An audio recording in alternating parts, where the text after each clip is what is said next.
Vadodara, also known as the cultural capital of Gujarat, is home to beautiful architecture, royal history, lakes, gardens, and many famous attractions. When I was looking for a destination for my first solo trip, Vadodara seemed like the perfect choice.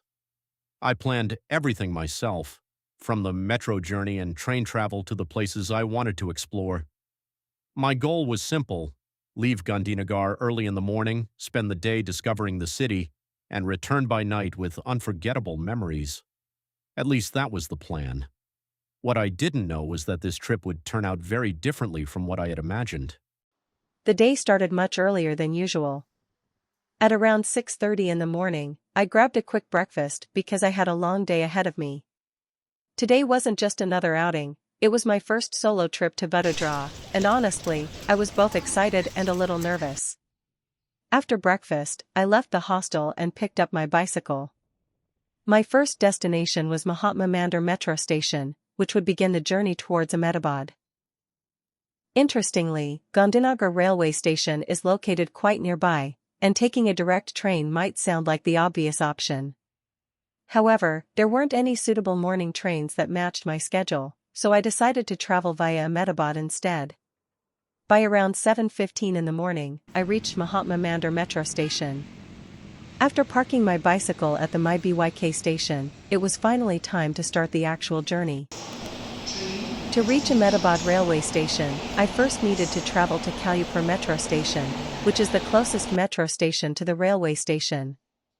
It seemed simple on paper, but I was constantly checking the time because I didn't want to miss my train. The metro ride was smooth, and before I knew it, I had reached Ahmedabad. But there wasn't much time to relax. It was already around 9:15 in the morning, and my train to Vadodara was scheduled to leave at 9:30. So I quickly made my way through the station and rushed towards the platform. Thankfully, everything went according to plan, and I managed to board the train just in time. As the train left Ahmedabad, a few hours later, I arrived at Vadodara railway station.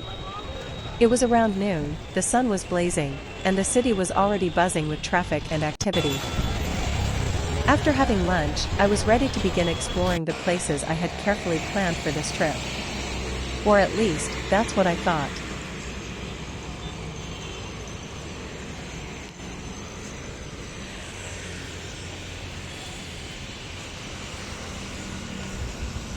My first destination in Vadodara was the magnificent Lakshmi Vilas Palace. From the railway station, I booked a bike and traveled around 3 kilometers to reach here. Even before entering, the sheer size of the palace was enough to impress me. Built by Maharaja Sayajirao Gaekwad III, this palace is often said to be one of the largest private residences ever built, and seeing it in person, it's easy to understand why. The architecture is a fascinating blend of Indian, Islamic, and European styles, making the palace look grand from every angle. At the entrance, there were different ticket options available. One package included both the palace and the Maharaja Fateh Singh Museum, while a separate ticket was available for the palace alone.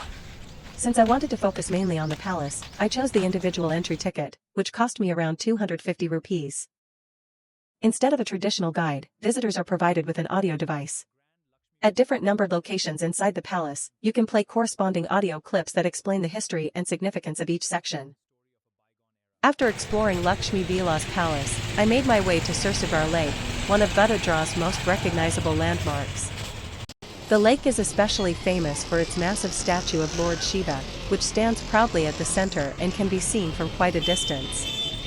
Unfortunately, during my visit, the park area around the lake was closed, so I could only enjoy the view from outside. Still, after spending hours walking under the afternoon sun, it was nice to take a short break and appreciate the peaceful atmosphere of the lake. My next stop was Kirti Mandir, an important historical monument associated with the Gaekwad royal family. The memorial was built to honor the rulers who played a major role in shaping Vadodara's history and cultural heritage. From the outside, the architecture itself gives a glimpse of its historical significance. Unfortunately, just like a few other places on my itinerary, the monument was closed during my visit, so I wasn't able to explore the interiors.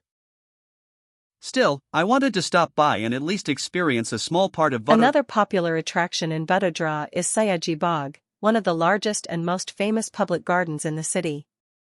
Spread across a huge area, it features gardens, a zoo, museums, and recreational spaces, making it a favorite destination for both tourists and locals. One more place on my original list was the Swaminarayan Mandir. Known for its beautiful architecture, detailed carvings, and peaceful atmosphere, it is one of the popular spiritual landmarks in Vadodara. Many visitors come here not only for religious reasons but also to admire the craftsmanship and serene environment.